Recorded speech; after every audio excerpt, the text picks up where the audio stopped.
On December 7, 1941, about 10 miles from the coast of Oahu, Hawaii, Lieutenant Makitsura Hashimoto stood as the torpedo officer on the Imperial Japanese Navy submarine Sim-24, watching in the early morning darkness as the smaller submarine separated for its attack on Pearl Harbor. Hours later, as flames rose from Battleship Row and smoke filled the Hawaiian sky, Japanese officers across the Pacific celebrated what looked like an unbelievable victory against the industrial giant they had been told could never be beaten. Around Hashimoto, other officers were sure that American naval power had been destroyed for good and that Japan's advanced weapons would keep their control strong. But none of them realized that in those burning harbors were the signs of Japan's future defeat, and that the weapon which would destroy their empire was already being loaded into American submarines. A weapon full of problems, dismissed by Japanese intelligence as proof that American technology was weak. The reasons for Japan's naval defeat were not being decided in the famous carrier battles that made headlines, but in the hidden technical failures of American torpedoes that would strangely lead to the most destructive submarine campaign in naval history. This pattern of misunderstanding and technological pride had started long before the first bombs fell on Pearl Harbor. The arrogance began on May 13, 1940, when an unknown person, whose name is still secret today, gave a United States naval attaché in Tokyo detailed information about the Type 93 oxygen torpedo. This weapon, later called the Long Lance by Allied forces, was the height of Japanese naval engineering and a technological success that should have deeply worried American naval planners. Its features were remarkable and almost unbelievable to Western eyes. With a range of over 22,000 yards at 48 knots and 33,000 yards at slower speeds, carrying a warhead of 1,080 pounds of high explosive, it was by far the most advanced torpedo in the world.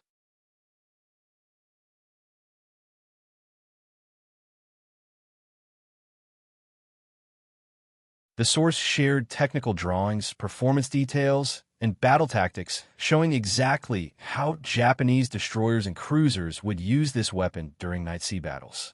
The Office of Naval Intelligence carefully studied the report, sent it to the Bureau of Ordnance for a technical review, and received a reply that turned out to be terribly wrong.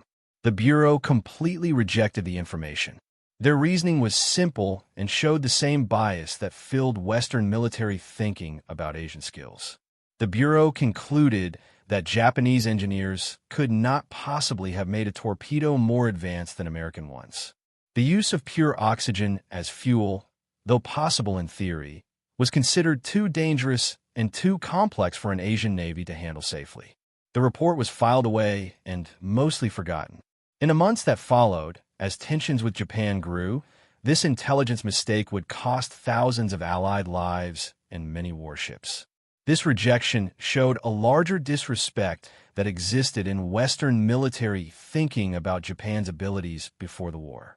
Admiral Richmond Kelly Turner, who later led amphibious forces in the Pacific and earned 4 Navy Crosses, had told Congress in 1940 that Japanese pilots were weaker because of supposed racial traits that affected their sight and awareness. These racist beliefs, presented as scientific truth, claimed that Japanese pilots lacked the night vision needed for air combat, that their training was below Western levels, and that their aircraft were simple copies of Western models with poor metal quality. Army Air Corps intelligence reports from 1941 confidently said that the Zero fighter was based on old American designs and would be easily defeated by American planes in battle. These beliefs would cost American lives in the early months of the war when Japanese pilots, flying better aircraft and using advanced fighting tactics, controlled the skies over the Philippines, Wake Island, and the Dutch East Indies. The result of this intelligence mistake became clear almost right after Pearl Harbor. 7 American cruisers were sunk by Type 93 torpedoes during the Pacific War. The heavy cruisers Quincy, Vincennes, Astoria, Chicago, and Northampton were all destroyed by Long Lance torpedoes fired from distances the Allies thought were impossible. 9 destroyers were also sunk by these weapons. The fleet aircraft carrier Hornet, already badly damaged by dive bombers at the Battle of Santa Cruz, was finished off by Type 93 torpedoes launched from Japanese destroyers. More than 3,100 American sailors lost their lives directly because of long lance attacks.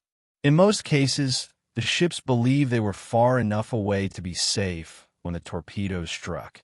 Lookouts watching the horizon saw no enemy ships near enough to be a danger.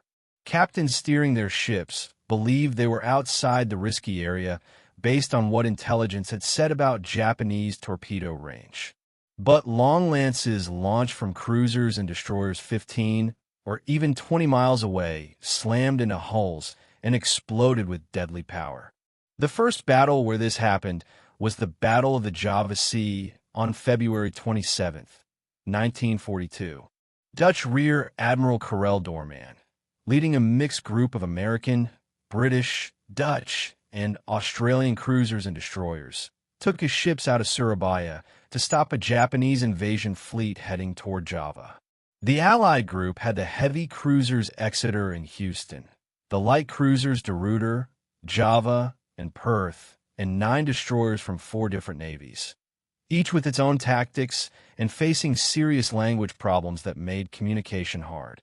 Doorman was a skilled officer placed in a hopeless situation, commanding ships that had never fought together, with tired crews worn out from months of retreat, against a Japanese force that had trained together for years under one command and clear battle plans.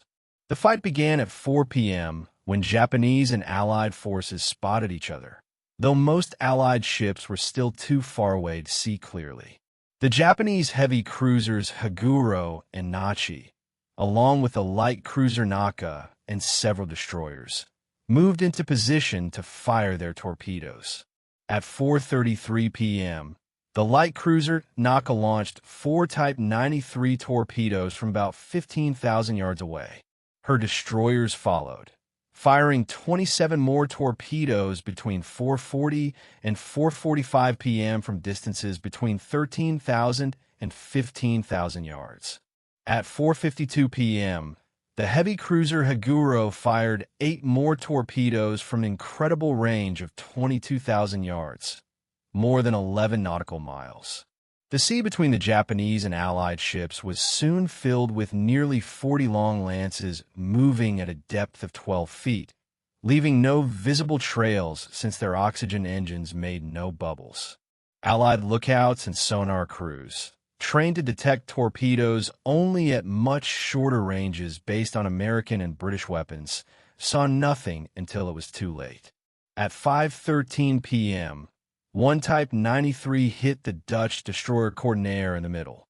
The half-ton warhead exploded against the destroyer's thin metal hull, snapping the ship in half.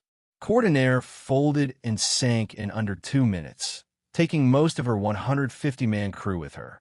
Allied commanders, unable to believe that torpedoes could hit from such long distances, assumed submarines were behind the attacks. For the rest of the battle, Allied ships turned wildly to avoid what they thought were submarine torpedoes, breaking formation and losing any chance of a united attack against the Japanese surface fleet. The fight lasted 7 hours as Doorman kept trying to reach the invasion ships, while the Japanese Navy moved to block him. The heavy cruiser Exeter was hit by an 8-inch shell that exploded in her boiler room, slowing her down and forcing her to drop out of the line. The British destroyer Electra was sunk by gunfire after bravely launching a failed torpedo attack.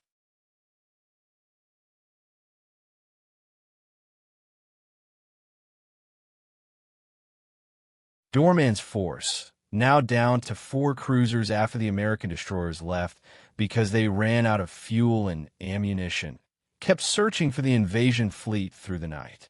At 11:25 p.m., the Japanese cruisers Haguro and Nachi, tracking the Allied ships by radar, fired another group of torpedoes from a long distance.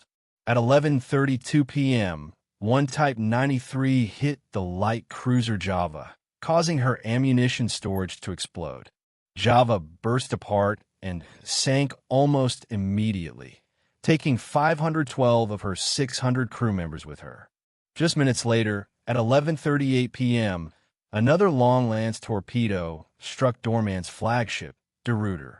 The torpedo exploded against the ship's ammunition storage, setting off a huge secondary blast.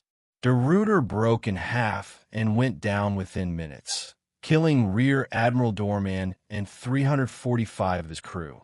The Battle of the Java Sea cost the Allies 2 light cruisers, 3 destroyers, and around 2,300 sailors. Japanese losses were 4 transport ships damaged by stray torpedoes from their own cruiser, Mogami, and 1 destroyer with light damage. The invasion of Java continued without any further problems. More importantly, the battle showed how deadly the Type 93 torpedo was and how helpless the Allies were to stop it. Yet American intelligence officers, after studying reports and questioning survivors, still refused to believe that surface ships had fired torpedoes from such long distances. They concluded that submarines must have been responsible, that Japanese surface torpedo power was similar to Allied weapons, and that reports of long-range attacks were just exaggerations made by tired crews under stress. This same thinking continued at the Battle of Savo Island on August 9, 1942, one of the worst defeats in United States Navy history. At 1:43 a.m., Japanese floatplanes dropped parachute flares over the Allied cruiser group guarding the Guadalcanal landings, lighting up the American and Australian ships against the dark sky.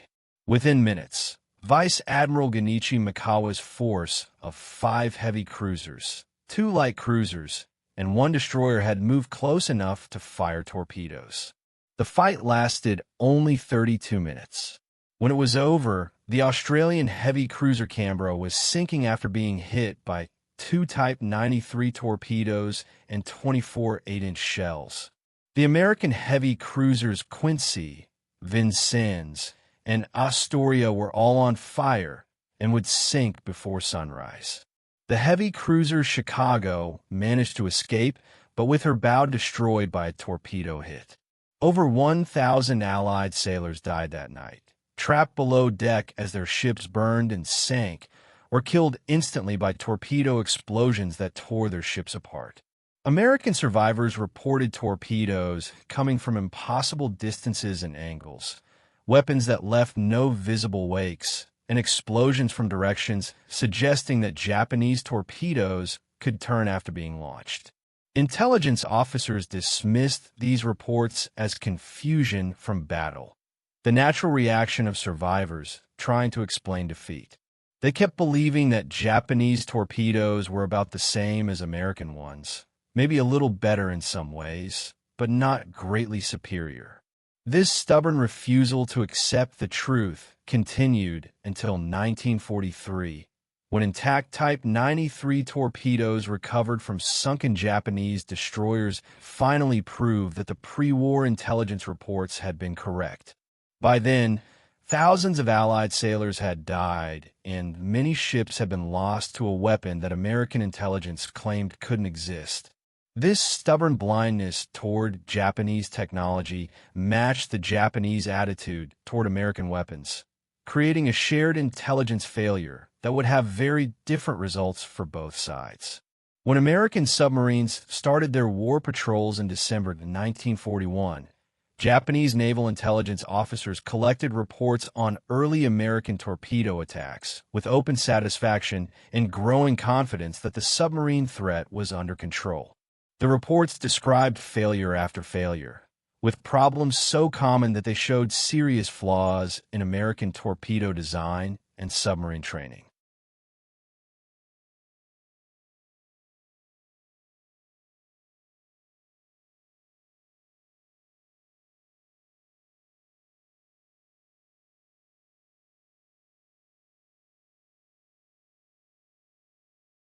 On December 14, 1941, only 7 days after Pearl Harbor, the submarine Seawolf, led by Lieutenant Commander Frederick Warder, spotted a Japanese cargo ship anchored off the southern coast of Mindanao in the Philippines. Warder moved his submarine into a perfect attack position, 3,000 yards away, with the target still and unguarded. He fired 8 Mark 14 torpedoes, the main weapon used by the American submarine force. Each torpedo cost over $10,000 and took months to make. 7 torpedoes missed completely, passing under the ship or going off course. The 8th one hit the freighter right in the middle. Seawolf's crew heard the dull sound of metal hitting metal through the submarine's hull, but there was no explosion. The torpedo, loaded with 643 pounds of Torpex explosive, had hit the target directly and failed to blow up. The freighter's crew, now aware of the submarine, started its engines and escaped while Seawolf dove to avoid a depth charge attack that never came, because the Japanese ship had no anti-submarine weapons. On December 24, 1941, Christmas Eve, the submarine Sargo, commanded by Commander Tyrell Jacobs, came across 4 Japanese cargo ships off the coast of Indochina, moving in a loose convoy without protection. Jacobs positioned his submarine perfectly, firing 3 torpedoes at each of the 4 targets, 12 in total, from distances between 1,000 and 2,000 yards. The conditions were ideal: calm seas, clear visibility, and steady targets. Yet every torpedo either missed or malfunctioned. Not a single explosion occurred. Through his periscope, Jacobs watched one torpedo after another pass beneath the ships, hit and fail to explode, or explode too early without doing any harm. He made one last attack, firing the final 4 torpedoes in his forward tubes at a large cargo ship that had stopped and was lowering boats to investigate. All 4 torpedoes ran under the still ship without hitting. Sargo returned to Manila Bay on December 30th. Her crew disheartened after using all 24 torpedoes without sinking a single ship. Commander Jacobs filed a strong after-action report, clearly stating that his torpedoes were running much deeper than their set depth, passing harmlessly under their targets. The Bureau of Ordnance in Washington, in charge of torpedo development and production, dismissed his report with open arrogance. The Bureau's officers claimed the real problem was with the submarine commanders who didn't know how to maintain their torpedoes properly, with crews who failed to follow the right launch procedures, and with captains who couldn't carry out proper attack tactics. Their official stance was that the Mark 14 torpedo was the most advanced and well-tested weapon in the American arsenal, and any failure was due to human error, not faulty design. This stubborn attitude continued for almost 2 years while American submarines fired thousands of broken torpedoes and Japanese merchant ships reached port safely with unexploded American torpedoes stuck in their hulls. Japanese intelligence officers, monitoring American submarine radio messages, decoding parts of American signals, and questioning captured crew members from sunken submarines, collected detailed reports about these torpedo failures. These reports reached Imperial Naval Headquarters in Tokyo by early 1942 and were reviewed by intelligence analysts who came to completely wrong conclusions. They reported that American torpedoes were outdated weapons with major design problems, that American submarine crews were poorly trained and lacked the courage needed for effective combat, and that America's famous industrial power was making weapons that didn't work, ships that were worse than Japan's, and equipment that failed in battle. Their conclusions were based on real observations of American failures, but their understanding of those failures was completely wrong, leading to one of the worst intelligence mistakes in modern warfare. Throughout 1942, this pattern repeated again and again across the Pacific. American submarines hunted targets, moved into ideal attack positions, fired torpedoes that should have guaranteed hits, and achieved nothing. The numbers told the truth. In 1942, American submarines in the Pacific fired 1,442 torpedoes at Japanese ships. They claim to have sunk 211 vessels, totaling nearly 1.3 million tons. But after the war, when the Joint Army-Navy Assessment Committee reviewed Japanese records, the real numbers showed only 109 ships sunk, totaling 41,871 tons, barely 3% of what was claimed. Submarine commanders sent in angry reports describing torpedoes that ran too deep, exploded too early, or hit and failed to explode at all. Japanese merchant captains also began reporting American torpedoes stuck unexploded in their ships' hulls as they safely returned to port for repairs.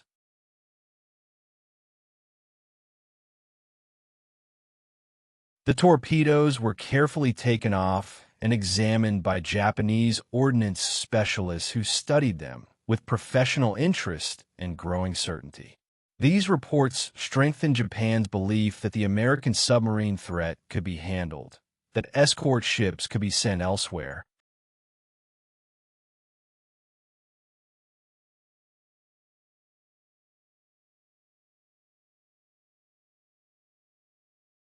and that merchant ships could sail with only light protection while still keeping the supply lines feeding Japan's war economy.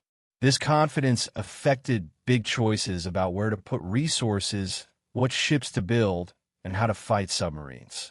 Money and effort that might have gone into building escort vessels, making better sonar and radar, and training anti-submarine crews instead went into battleships and fleet carriers for the decisive battle Japanese naval theory expected. The belief that American submarines were harmless continued until late 1943, by which time it was too late to build the convoy protection and anti-submarine measures that might have saved Japan's merchant fleet. The reality was much more complicated and, in the end, far more dangerous for Japan than the intelligence report suggested. The Mark 14 torpedo, designed during the Great Depression when testing money was nearly non-existent, had 3 catastrophic faults that hid one another and made finding the cause extremely hard.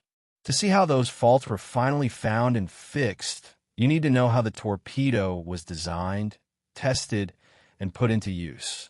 The Mark 14 began development in 1931 to replace the Mark 10, a World War I-era weapon used by older S-class submarines. The Mark 14 was meant for the new fleet submarines then being built, boats like Gado, Wahoo, and Tang, that would become the core of the American submarine force. The design goals were bold. The torpedo would be 20 feet 6 inches long, weigh 3,000 pounds, carry a 643-pound Torpex warhead, and reach 4,500 yards at 46 knots or 9,000 yards at 31.5 knots. It would use a precise gyroscope for guidance and keep a set depth using a hydrostatic depth control device.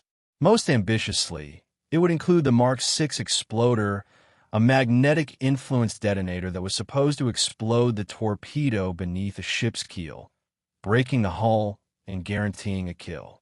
The Mark 6 exploder was cutting-edge technology for its time. Instead of needing a direct hit on the hull, the Mark 6 would sense changes in Earth's magnetic field caused by a ship's steel hull passing overhead. When a magnetic change reached a set level, the exploder would trigger and detonate the torpedo under the ship, where the blast would be most destructive. German engineers had tested magnetic exploders in World War I with mixed results. British torpedoes used magnetic exploders with moderate success.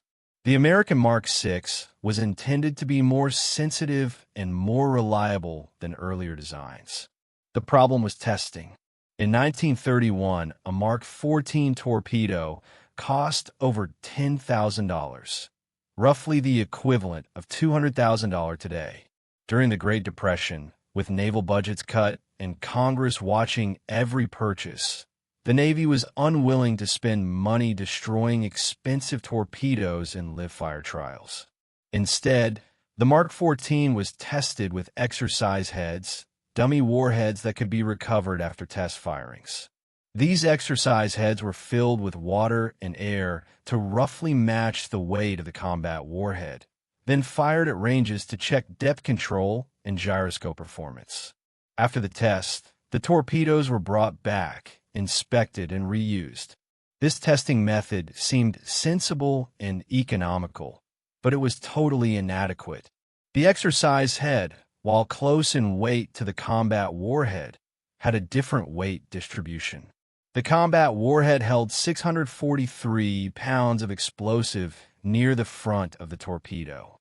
The exercise head had water spread through the warhead area. This difference in weight balance affected the torpedo's trim and underwater movement in ways that wouldn't be noticed until it was used in real combat. Also, no live-fire tests were done against real target ships to make sure the exploder would work correctly in battle conditions. The Mark VI magnetic exploder was so secret that submarine commanders were not allowed to open it or even know how it worked. The whole system was accepted for combat use only based on math calculations, lab experiments, and training shots that never matched real war conditions. The first problem was depth control. The torpedo ran 10 to 11 feet deeper than it was set to because the depth control system had never been properly tested with a heavier combat warhead. When engineers increased the warhead weight during the final design stage, adding 80 pounds of extra explosive to make it more deadly, they forgot to adjust the hydrostatic depth sensor. On top of that, this sensor was placed in a bad spot on the torpedo's body, where water flow caused pressure changes that confused the device. As the torpedo sped up to full speed, water flowing over the hull caused a pressure drop at the sensor's position, following Bernoulli's principle, the same effect that creates lift on airplane wings. The depth system read this lower pressure as if the torpedo was too close to the surface and reacted by steering it deeper. The faster the torpedo went, the worse this problem got. Every Mark XIV fired in 1941 and 1942 ran much deeper than planned. Torpedoes set to travel at a 10-foot depth, meant to hit ships right at the waterline, actually ran at 20 to 25 feet, slipping safely under the targets. A simple test in a still water tank could not find this issue because there was no water movement to cause pressure changes. Even moving tests using training torpedoes with depth recorders showed normal results. But those recorders had the same wrong sensor placement and gave results that looked correct but weren't. The flaw was real, and it affected every torpedo fired, but the testing method couldn't reveal it. This defect alone caused major failures, but it was hidden by a second flaw, the magnetic exploder. The Mark VI was built to explode when it sensed the magnetic field of a ship's steel hull above it. In theory, it was a great idea. The torpedo would pass under the ship and blow up beneath the keel, where the explosion's pressure wave and gas bubble would be most powerful and break the ship's back. In practice, the Mark VI turned out to be extremely unreliable. The Earth's magnetic field changes greatly from one place to another, affected by latitude, nearby rocks, and other factors. The Mark VI had been tested near the Naval Torpedo Station in Newport, Rhode Island, where the magnetic field strength and direction worked perfectly for it. But in real combat around Java, the Philippines, Guadalcanal, and Japan, magnetic conditions were completely different. The Mark VI, tuned for Newport, failed badly in those areas. Some torpedoes exploded too early, going off 50 to 100 yards before hitting the target, because the magnetic trigger picked up the ship's field too far away. These early explosions did little harm, only warning the enemy that a submarine was attacking and letting them escape. Other torpedoes passed directly beneath the target and didn't explode at all because the local magnetic change was too weak to trigger the detonator. Submarine captains, watching through their periscopes as perfect shots ended in useless early explosions or duds, became more and more frustrated. They filed repeated, detailed reports recommending that the magnetic feature be turned off. The Bureau of Ordnance replied by claiming the problems came from bad maintenance, wrong settings, or crews not following proper procedures.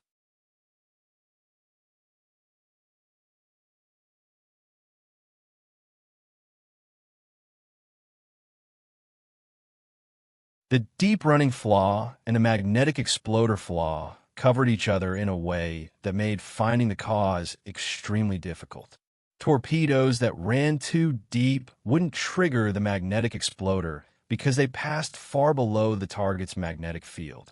Getting the torpedoes to run at the right depth would, in theory, fix the magnetic problem. But when the depth issue was finally corrected in mid-1942, the magnetic exploder still failed, and the contact exploder showed its own major defect. The third problem was in the contact exploder system itself. The Mark VI had both magnetic and contact firing systems combined into one unit. If the magnetic part failed to make the torpedo explode as it passed under the target, the contact part was supposed to go off when the torpedo hit the ship's hull. This contact system used a firing pin design that had worked well in older torpedoes, which ran at slower speeds. The Mark X, which the Mark XIV replaced, had a top speed of 36 knots. The Mark VI contact exploder was designed and tested for that speed range. But the Mark XIV ran at 46 knots, 28% faster, and no one had tested if the contact exploder could still work at that higher impact speed. When a torpedo moving at 46 knots hits a steel hull, the stop is almost instant and extremely forceful. The firing pin in the Mark VI contact exploder was fairly heavy and held in place by a spring. That spring had to be strong enough to prevent it from firing too early while being handled, but weak enough to let the pin move when the torpedo struck a target. At the Mark XIV's high hitting speed, especially during 90 degrees hits, which submarine captains were trained to aim for, the sudden stop caused the firing pin to jam in its case before it could strike the detonator cap. The friction on the pin during the impact was greater than the spring's force pushing it forward. This meant that perfect hits, straight on, 90 degrees impacts exactly as submariners were taught, were the ones most likely to fail. Only angled hits, where the torpedo hit more gently, allowed the firing pin to work right. This problem had actually been found and fixed in older torpedo models as far back as 1922. The solution had been to use a stronger spring and lighter firing pin parts. But when a Mark VI was built with a new magnetic exploder feature, that earlier fix was forgotten. The contact exploder reused the old firing pin system without testing it for the faster Mark XIV speed. Japanese cargo ships started arriving in port with dents from American torpedoes, and sometimes even with unexploded American torpedoes stuck in their hulls. It was the worst kind of humiliation for American submarine crews who had made perfect attacks. The cost and lost lives and missed chances during 1942 and early 1943 was immense. Submarine captains hunted targets for hours or even days, moving into perfect firing positions while risking attack from Japanese anti-submarine forces. They launched groups of torpedoes that should have guaranteed kills and watched in despair as nothing happened. Or worse, saw early explosions that only warned the enemy and let them escape. The effect on crew morale was devastating. These were men who had trained for years to be submarine warriors, who went into battle knowing submarines had the highest death rate of any American force, who risked everything to make perfect attacks, and saw those attacks fail because their main weapon was deeply flawed. Lieutenant Commander Frederick Warder, captain of the submarine Seawolf, faced this exact failure when he found an 8,000-ton Japanese transport ship anchored in Talamo Bay, Philippines, in January 1942. The target wasn't moving, had no escort. It was a perfect shot. Warder fired 4 Mark XIV torpedoes from point-blank range. He heard 4 dull clangs as they hit the ship's hull. None exploded. The transport, alerted to Seawolf's presence but unharmed, started moving in zigzags and called for air support.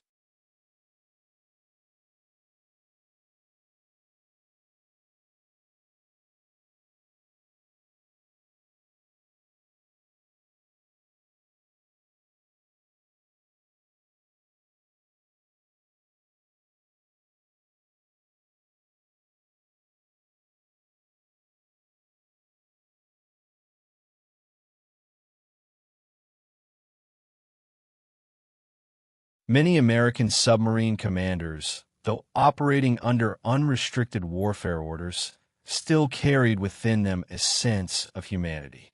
After torpedoing Japanese ships, they sometimes surfaced to offer survivors food, water, and directions to the nearest land. For some, it was a moral gesture in an otherwise merciless campaign. Yet, even in those rare moments of compassion, tragedy persisted. Japanese survivors, conditioned by years of propaganda that painted Americans as brutal, inhuman savages, often refused help. Some swam away, choosing drowning over rescue. Others ignored offered provisions, believing that capture by Americans meant torture or death. It was one final, heartbreaking reflection of how deeply indoctrination had poisoned perception on both sides of the Pacific. The greater tragedy for Japan, however, was not just in lives lost, but in intelligence ignored.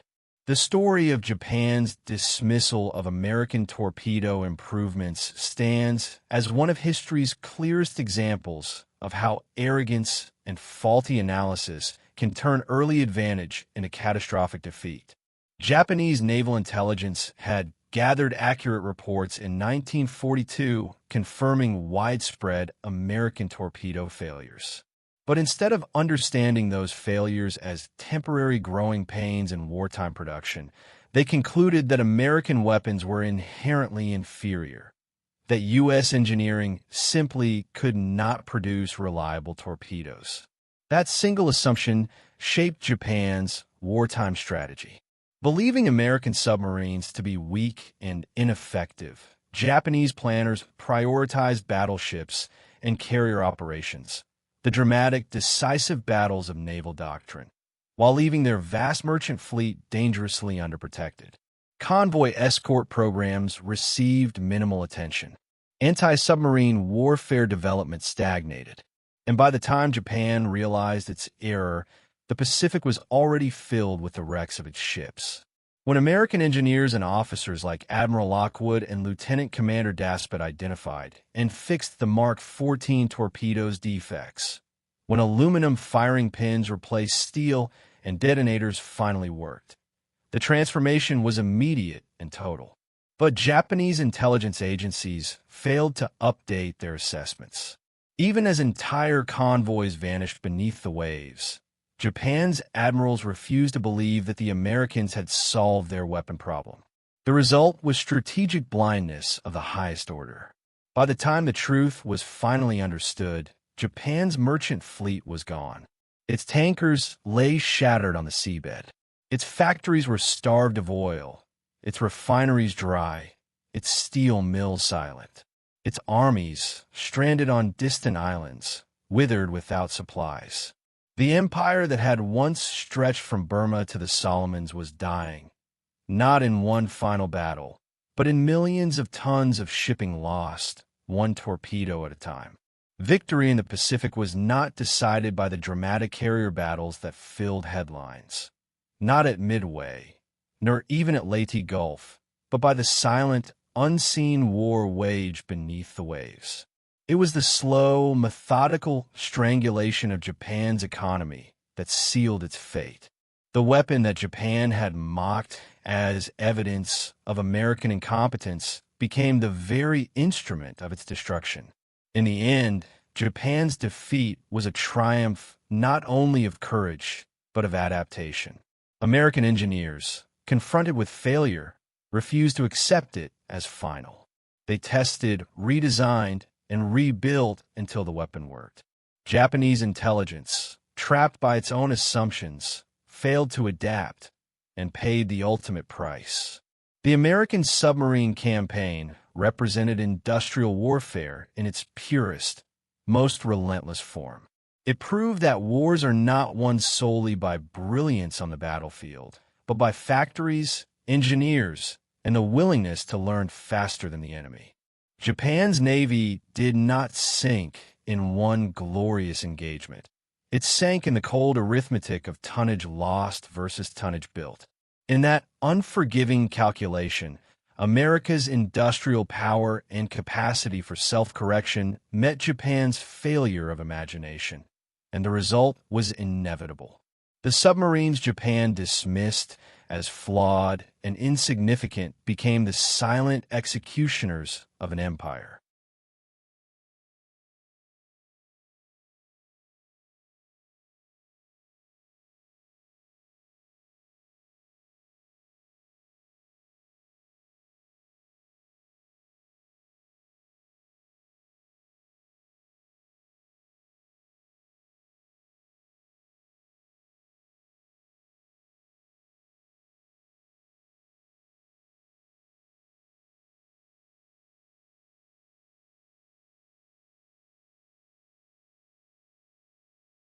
Darter quickly shifted targets, firing 4 torpedoes at Takao.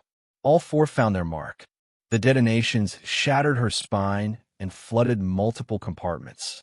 Takao remained afloat, but crippled beyond repair, forced to limp away under escort. She would spend the rest of the war immobilized in Singapore. From the opposite flank, Dace launched 4 torpedoes at the heavy cruiser Maya at 9:56 hours. Multiple hits tore through her magazine. Maya broke apart in a massive explosion and sank within 8 minutes, taking 769 of her 1,000-man crew to the bottom. In less than 30 minutes, 2 American submarines had eliminated 2 Japanese heavy cruisers, crippled a third, and left Admiral Kurita, commander of the center force, without a flagship, without a staff, and without communications at the very start of the greatest naval engagement in history. The hunters of 1942 had become the hunted. Beneath the waters of the Philippines, the final chapter of Japan's naval power was already being written. In torpedo wakes, coded transmissions, and the silence of men who understood that the outcome was no longer in doubt. Admiral Takeo Kurita transferred his flag to the battleship Yamato, the largest warship ever built. But in doing so, he lost his communications systems, his charts, his operations staff, and, most critically, hours of precious time.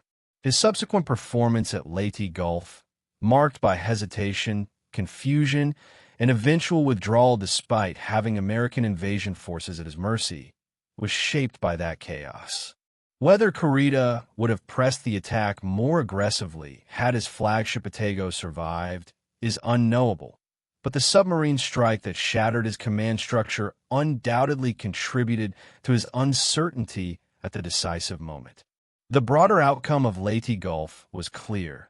The Imperial Japanese Navy ceased to exist as an effective fighting force. In 4 days of chaotic, desperate combat, Japan lost 1 fleet carrier, 3 light carriers, 3 battleships, 6 heavy cruisers, 4 light cruisers, and 11 destroyers. Those that survived limped back to port, crippled, out of ammunition, and most importantly, out of fuel. The super battleship Yamato, symbol of Japan's naval pride, had enough oil left for only one last voyage. When she sortied in April 1945 for her suicidal mission to attack the American invasion fleet at Okinawa, she was doomed before she even left Japanese waters. Caught by carrier aircraft, she was pounded relentlessly from the sky until massive explosions tore her apart. Yamato rolled and sank, taking 2,498 of her crew of 3,332 to the bottom of the East China Sea, the last great battleship to die in combat. The remaining Japanese carriers sat idle, their decks empty, their hangars silent. There was no fuel to train new pilots, and no aircraft to replace what had been lost. The decisive fleet battle Japan had trained and prepared for over 40 years had come and gone, not lost through cowardice or inferior tactics, but through the collapse of the logistical system that kept its navy alive. That system had been systematically destroyed by American submarines, which Japanese intelligence had catastrophically underestimated. By early 1945, the scale of Japan's shipping losses had become apocalyptic. With torpedoes now functioning reliably, American submarines hunted across the Pacific with deadly precision, guided by code-breaking operations that revealed convoy routes and sailing schedules. In January 1945 alone, U.S. submarines sank 252,000 tons of Japanese merchant shipping. In February, another 182,000 tons. In March, 269,000 tons. In April, 186,000 tons. Every month, American submarines were destroying several times Japan's total shipbuilding capacity. Japanese shipyards, even under maximum wartime pressure, could produce no more than 300,000 tons of merchant shipping per year, and that assumed a steady supply of steel, power, and workers, all of which were vanishing. The arithmetic was merciless. Japan was losing ships faster than it could build them, and the nation's maritime capacity was collapsing toward zero. By August 1945, Japan had virtually no merchant marine left. The few ships that survived remained trapped in port, too terrified to venture into open waters now controlled completely by American submarines. Vessels that, by the end of the war, ruled the Pacific with a dominance unmatched in naval history. The human toll of this campaign is harder to measure, but was horrific. Tens of thousands of Japanese merchant sailors, civilians pressed into service, perished as torpedoes struck their ships. Many drowned below decks as compartments flooded. Others burned alive when tankers exploded. Survivors drifted for days or weeks in lifeboats, dying of thirst, exposure, or despair. The Imperial Japanese Navy made no effort to rescue them, regarding these men as expendable, mere civilians, not warriors, unworthy of the resources or protection afforded to military crews. They died in silence, anonymous casualties of a war Japan could no longer hope to sustain.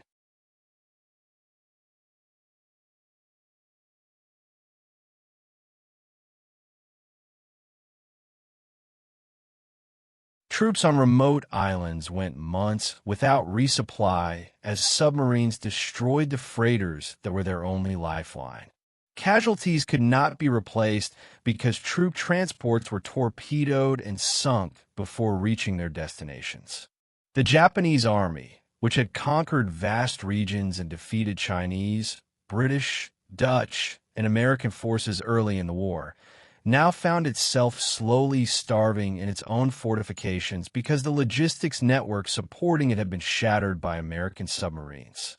Meanwhile, the Japanese home islands faced the same grim future. Japan had never been self-sufficient in food. It relied heavily on imports from Korea, Taiwan, then Formosa, and Southeast Asia to feed its people. By 1945, those imports had been reduced to almost nothing due to relentless submarine attacks on cargo ships. Urban populations in Tokyo, Osaka, Kobe, and Nagoya faced growing hunger as rice rations were repeatedly cut. Black markets spread rapidly as desperate citizens paid outrageous prices for food. The government tried harsh control measures, but the truth was simple. Japan could no longer feed its people without imports, and American submarines had destroyed those supply lines beyond recovery. By 1944, American strategic bombing, though dramatic and widely publicized, played a secondary role in Japan's defeat. The real destruction came silently beneath the waves. The submarine blockade, strangled Japan's war machine long before the first atomic bomb fell. The Army Air Force's firebombing campaign devastated cities and broke civilian morale, but its economic impact was limited. Japan's factories stood idle not because of bomb damage, but because there was no steel, no coal, no aluminum, and no oil to keep them running. The nation's industrial arteries had been cut by American submarines.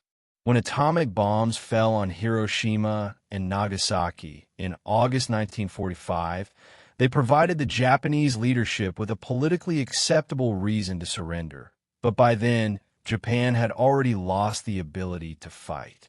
Its defeat was not merely military. It was mathematical, logistical, and absolute. Ironically, the weapon that had once symbolized Japan's technological supremacy, the Type 93 long-lance torpedo, had become irrelevant. In 1942 and 1943, it terrified Allied sailors. By 1944, it was a relic of a past era. Radar-equipped American ships could now detect Japanese forces long before torpedoes were launched. Superior fire control and radio coordination turned nighttime battles, once Japan's specialty, decisively in America's favor. The U.S. Navy had evolved, Japan had not. American destroyers and cruisers now hunted the hunters. They outgunned, outnumbered, and outthought their opponents. Japanese vessels built for swift, deadly torpedo attacks were reduced to escort duty for dwindling merchant convoys, missions they were never designed to perform. Then came the Battle of the Philippine Sea, June 1944, the moment Japan's naval power died. On June 19th, Commander Herman Kostler's submarine Kavala sighted the fleet carrier Shokaku recovering aircraft after a strike. At a range of just over 1,200 yards, Kostler fired 6 torpedoes. For hit home, the explosions ignited aviation fuel and detonated ammunition deep within a ship. The Shokaku, veteran of Pearl Harbor, Coral Sea, and Santa Cruz, vanished beneath the waves within minutes, taking 1,263 crew with her. Hours later, Commander James Blanchard aboard the submarine Albacore launched a single torpedo at Taiho, Japan's newest and most advanced carrier, the pride of the Imperial Fleet. The torpedo struck forward, causing what appeared to be minor flooding. Confident in her heavy armor, Japanese officers made a fatal mistake. They ordered full ventilation to clear the gasoline fumes. Instead, they spread explosive vapor throughout the ship. 7 hours later, at 1,532 hours, Taiho erupted in a titanic explosion that tore her apart. Japan's last great carrier died not from enemy fire, but from its own fatal overconfidence. By the end of that day, Japan's carrier force, the heart of its naval might, was gone. The empire's industrial lifelines were severed. Its ships, planes, and men lay scattered across the Pacific. The Long Lance, once the terror of the seas, had fired its last meaningful shot. Japan's empire had not been sunk by a single weapon or battle, but by a deadly combination of arrogance, underestimation, and a silent, relentless enemy that learned from every mistake. She sank rapidly, taking 1,650 sailors with her, including Vice Admiral Jisaburo Ozawa's entire staff. These were not lucky shots or chance encounters. They were deliberate, precisely executed attacks by American submarines that now functioned as lethal instruments of strategy. Shokaku and Taiho, together representing nearly 40% of Japan's remaining large carrier tonnage, were gone in a single day. Their loss crippled Japan's ability to project naval air power at the very moment it faced the American fast carrier task forces in the Philippine Sea. The ensuing Battle of the Philippine Sea, remembered by American pilots as the Great Marianas Turkey Shoot, annihilated Japan's naval air arm. Over 600 Japanese aircraft were destroyed in a single day, at the cost of only 29 American planes. The battle proved beyond question that Japan could no longer match American technology, training, or coordination. Yet, the submarines had already struck the decisive blow. Before the carrier battles even began, they had removed two irreplaceable ships from the equation. Japanese planners, still clinging to outdated intelligence that underestimated American submarine capabilities, had positioned their carriers in waters crawling with American boats and without adequate anti-submarine screens. The result was catastrophic. Even if Japan could train new pilots and build new planes, there were no carriers left to launch them from. The once feared Japanese Naval Air Force, master of the Pacific in 1942, was effectively finished by mid-1944. The next great clash, the Battle of Leyte Gulf in October 1944, revealed how completely the balance had shifted. It was the largest naval battle in history, and it began with the submarines. On October 23rd, as Admiral Takeo Kurita's center force threaded its way through the narrow waters of the Palawan Passage toward the Philippines, two American submarines, Darter and Dace, lay silently in wait. Their positions were not random. They were chosen based on precise intelligence gathered through code-breaking operations, proof of the tight integration between American signals intelligence and frontline submarine tactics by 1944. At 5:32 hours, Commander David McClintock aboard Darter picked up radar contact at 30,000 yards. For the next 4 hours, he stalked the Japanese column, sending steady contact reports that allowed Commander Bladen Claggett aboard Dace to maneuver into position. At 9:27 hours, Darter fired 6 torpedoes at the heavy cruiser Otago, Admiral Kurita's flagship. First struck home. Explosions ripped open her hull below the waterline. Power failed instantly. The ship listed heavily as the engine rooms flooded.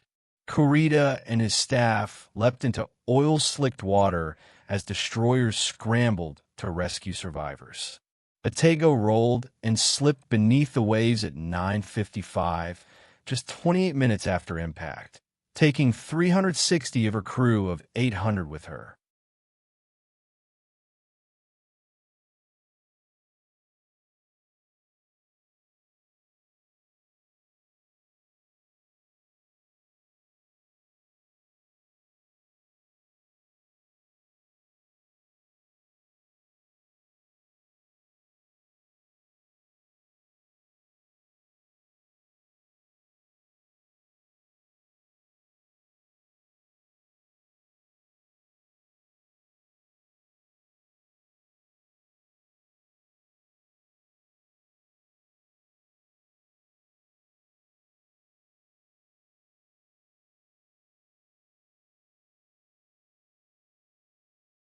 Engineers studying the wreckage at the Naval Air Station found that the Japanese aircraft's propeller blades were made from a lightweight aluminum alloy instead of the steel used in American propellers.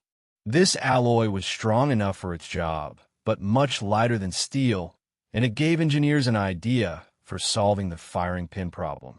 If the firing pin were made from lightweight aluminum instead of heavy steel, it would have less inertia during sudden deceleration and would be less likely to jam. Tests confirmed this theory. By September 1943, 21 months after the attack on Pearl Harbor, modified torpedoes with aluminum firing pins and other design fixes finally started reaching submarines at Pearl Harbor and Fremantle. The change in American submarine performance after September 1943 was one of the most dramatic improvements in naval warfare history. From December 1941 through August 1943, American submarines had been fighting with torpedoes that barely worked. Three serious design flaws, each hiding the others, had made the Mark 14 torpedo unreliable at best and completely useless at worst. Submarine captains had tried to adapt however they could, setting torpedoes to run shallower to make up for depth errors, turning off the magnetic exploder, even against official orders, to stop premature detonations, and firing at angled targets instead of the perfect 90-degree strikes they had been trained to use. But all of these were just temporary fixes that treated the symptoms, not the cause. After September 1943, once all three major defects were corrected, the Mark 14 finally became the powerful weapon it was meant to be. Depth control was accurate. The magnetic exploder was permanently disabled, leaving only the much more reliable contact detonator. And the contact exploder now worked properly at every angle and speed. Submarine commanders, hardened by 2 years of deadly experience and frustration, now had torpedoes that actually performed as intended. The effect on Japanese shipping was immediate and devastating. Japanese naval planners, judging from early American submarine performance in 1942 and early 1943, had believed the submarine threat was small. They focused their limited convoy protection forces on defending naval task groups and troop transports, not on cargo ships. Destroyers and patrol vessels were used mainly to protect battleships and carriers. Anti-submarine warfare tactics centered on shielding valuable warships. Meanwhile, Japan's merchant fleet, responsible for hauling vital raw materials from conquered lands to Japan and carrying military supplies from Japan to the front, operated with very little protection. The assumption was that American submarines were too ineffective to seriously threaten Japan's sea routes. That assumption turned out to be fatally wrong once American torpedoes started working reliably. On December 22, 1944, the submarine Flasher, commanded by Commander Reuben Whitaker, attacked a convoy off the coast of China. Whitaker positioned his submarine perfectly and fired 6 torpedoes at 3 tankers. Every torpedo worked flawlessly. All 3 tankers, the 10,000-ton Omarosan Maru, the 9,200-ton Arita Maru, and the 9,200-ton Ottawasan Maru, were hit and sunk within 20 minutes.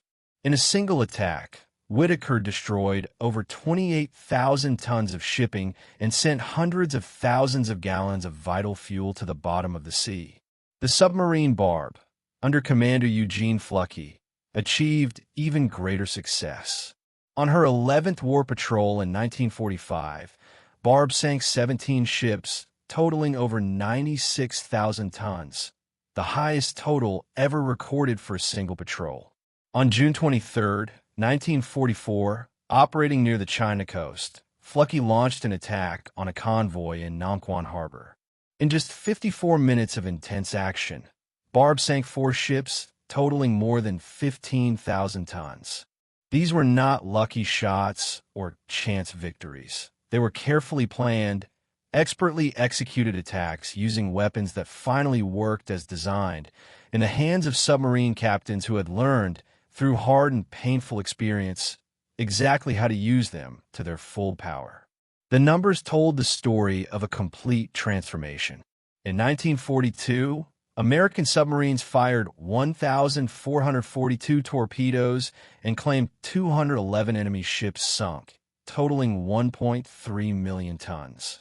The real results, however, were only 109 ships for 471,871 tons. In 1943, as torpedo problems were slowly fixed, submarines fired 3,937 torpedoes and sank 284 ships, totaling 1,349,473 tons. By 1944, with fully functional torpedoes, submarines fired 6,692 torpedoes and sank 492 ships for 2,388,000 tons. Their effectiveness had increased roughly tenfold once the torpedoes worked correctly. By the end of the war, American submarines had sunk 1,178 Japanese merchant ships, totaling 5,553,491 tons, 54.6% of all Japanese shipping losses from every cause. More importantly, they had also sunk 201 naval vessels, including the aircraft carrier Shinano, the largest carrier ever built at 72,000 tons and the biggest warship ever sunk by a submarine.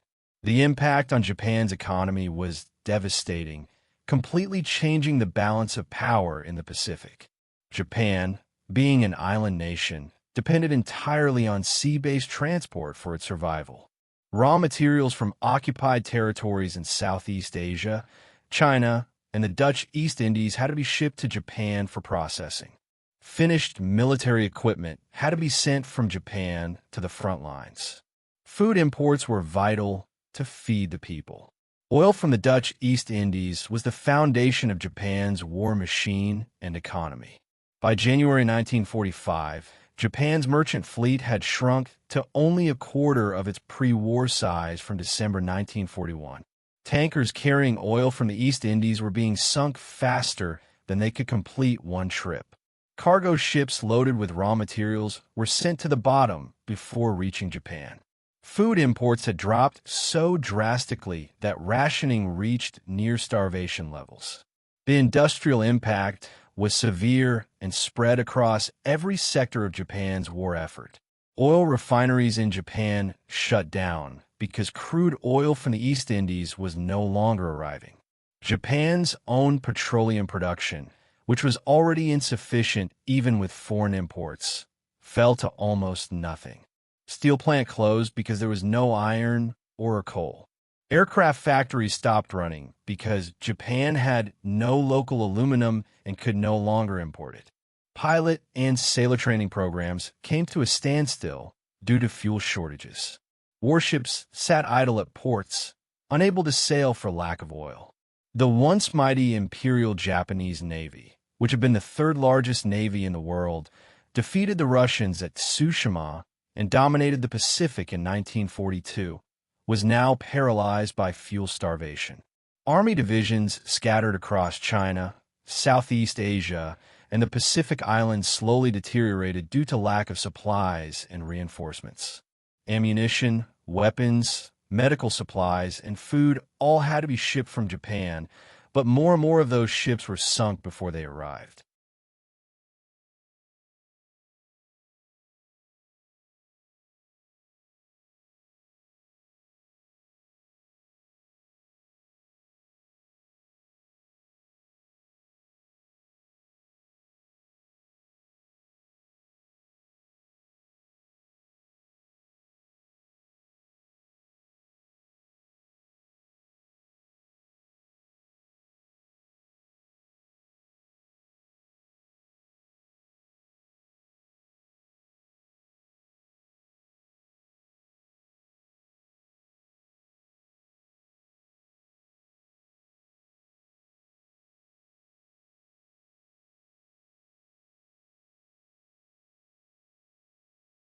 This stubborn attitude continued for almost 2 years while American submarines fired thousands of broken torpedoes and Japanese merchant ships reached port safely with unexploded American torpedoes stuck in their hulls.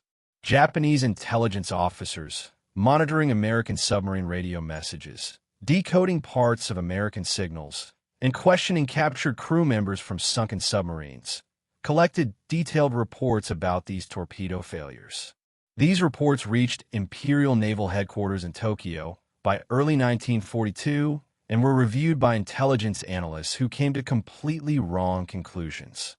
They reported that American torpedoes were outdated weapons with major design problems, that American submarine crews were poorly trained and lacked the courage needed for effective combat, and that America's famous industrial power was making weapons that didn't work, ships that were worse than Japan's, and equipment that failed in battle. Their conclusions were based on real observations of American failures, but their understanding of those failures was completely wrong, leading to one of the worst intelligence mistakes in modern warfare. Throughout 1942, This pattern repeated again and again across the Pacific. American submarines hunted targets, moved into ideal attack positions, fired torpedoes that should have guaranteed hits, and achieved nothing. The numbers told the truth. In 1942, American submarines in the Pacific fired 1,442 torpedoes at Japanese ships. They claimed to have sunk 211 vessels, totaling nearly 1.3 million tons. But after the war, when the Joint Army-Navy Assessment Committee reviewed Japanese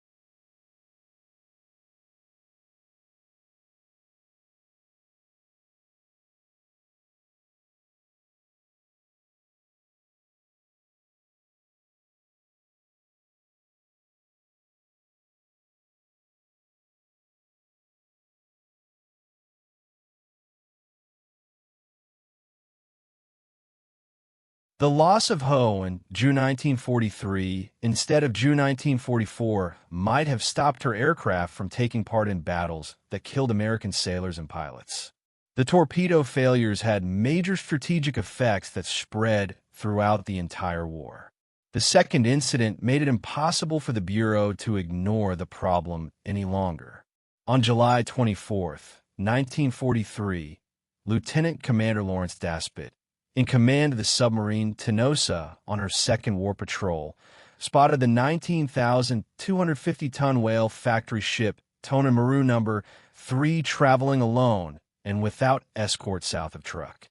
It was the kind of target a submariner could only dream of: huge, slow, defenseless, and carrying valuable whale oil needed for Japan's war industry.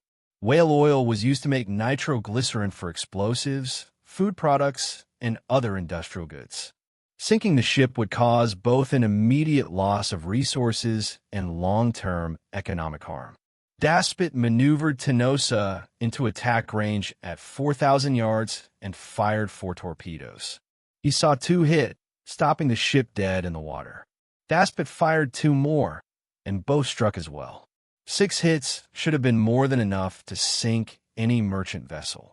But Tonemaru No. 3 stayed afloat, motionless, yet refusing to sink. With no enemy anti-submarine ships nearby, Daspit had time to act carefully. He positioned Tenosa perfectly, just 875 yards away, directly beside the target at a 90 degrees angle, an ideal firing position where missing was impossible. He then fired 9 more torpedoes, watching each one through his periscope despite Japanese machine gun fire from the ship. Every single torpedo hit the motionless target squarely at the best angle. None exploded. Daspit heard the dull thuds of impact echoing through Tenosa's hull. Not one detonated. Believing he might have received a bad production batch from the torpedo factory, Daspit kept his last torpedo unfired so experts at Pearl Harbor could study it, then left the area before Japanese aircraft could arrive. In total, he had fired 15 torpedoes under perfect conditions. 6 had hit and failed to explode.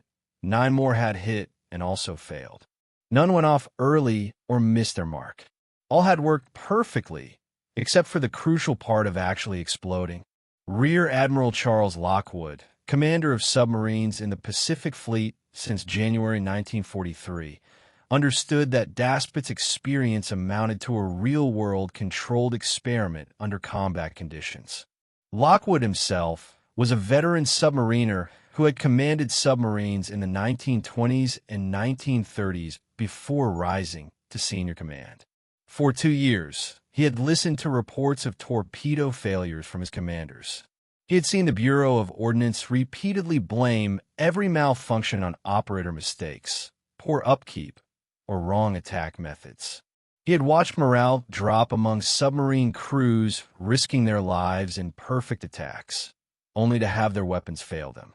Intelligence reports even mentioned Japanese merchant ships reaching port with unexploded American torpedoes still stuck in their hulls. Now Lockwood finally had undeniable proof. Daspit's patrol report, complete with photographs and precise notes, showed that the contact exploder was seriously defective. Lockwood ordered immediate testing. His team built a testing area where dummy warheads could be dropped from a pier crane on a steel plate set at various angles to mimic real torpedo impacts. The tests proved that the firing pin mechanism jammed at high impact speeds, especially during 90 degrees hits. The heavier the firing pin and the stronger the sudden stop, the more likely it was to jam. The supposedly perfect 90-degree shots that submarine crews were trained to aim for caused such a violent stop that the firing pin couldn't move fast enough to strike the detonator cap. The contact exploder was fatally flawed, and the problem actually got worse when the aim was perfect. The surprising solution came from an unexpected source. During the Pearl Harbor attack, American anti-aircraft guns had shot down several Japanese planes.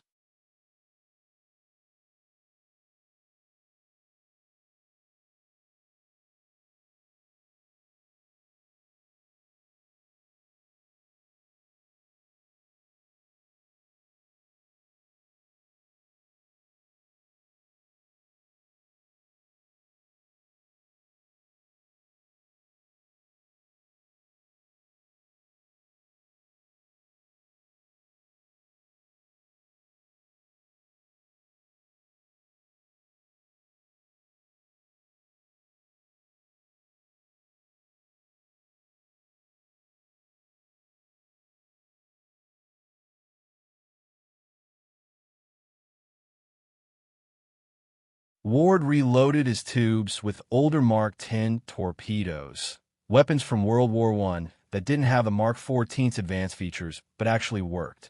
The first Mark X exploded against the transport ship's stern.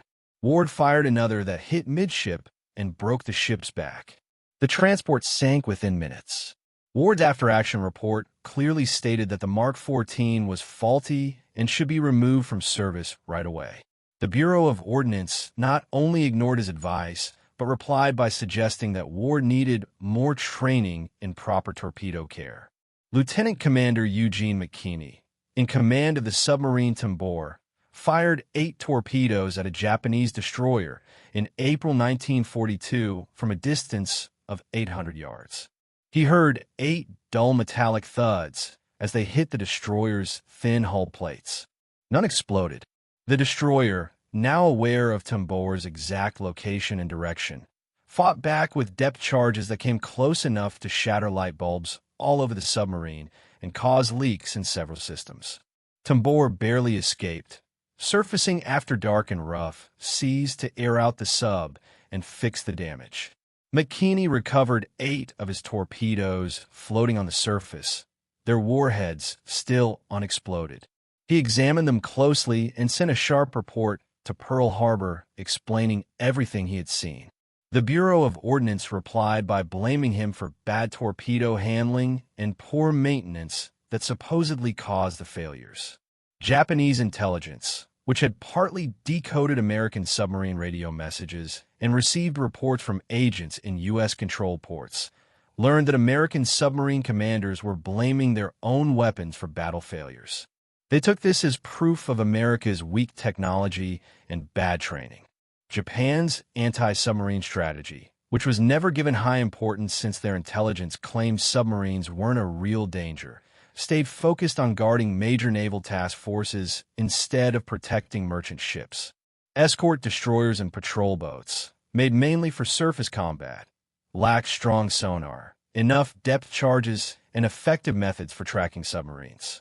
Japan's shipbuilding priorities centered on battleships and aircraft carriers for the decisive battle, not on simple escort ships for convoy defense. The breaking point of the torpedo problem came with 2 incidents in June and July 1943 that finally forced the Bureau of Ordnance to face the truth. On June 10, 1943, the submarine Trigger, commanded by Commander Roy Benson, came across the Fleet aircraft carrier Ho, one of Japan's most valuable warships and a key part of its naval air power. Benson carried out a perfect approach, placing Trigger in an ideal attack spot only 1,200 yards away, so close that missing seemed impossible. He launched 6 torpedoes in a well-planned spread to guarantee multiple hits even if the target tried to turn away. 2 torpedoes missed because of Ho's sudden evasive turn. One exploded too early, 80 yards short of the target. The underwater blast clearly seen through Trigger's periscope but causing no damage. Another was a dud, striking Ho's hull without detonating. 2 torpedoes hit and exploded correctly, causing moderate damage that slowed Ho down and started fires. Protected by escort destroyers that quickly dropped depth charges on Trigger's suspected position, Ho limped away for repairs instead of sinking. The carrier was fixed at CBO and returned to service within 6 weeks. She later took part in the Battle of the Philippine Sea on June 19, 1944, where her planes attacked American carriers before she was finally sunk by the submarine Archer Fish. That single torpedo failure on June 10, 1943, with 2 out of 6 not working, cost the U.S. the chance to destroy a fleet carrier at a time when every one of them was crucial to the balance of power in the Pacific.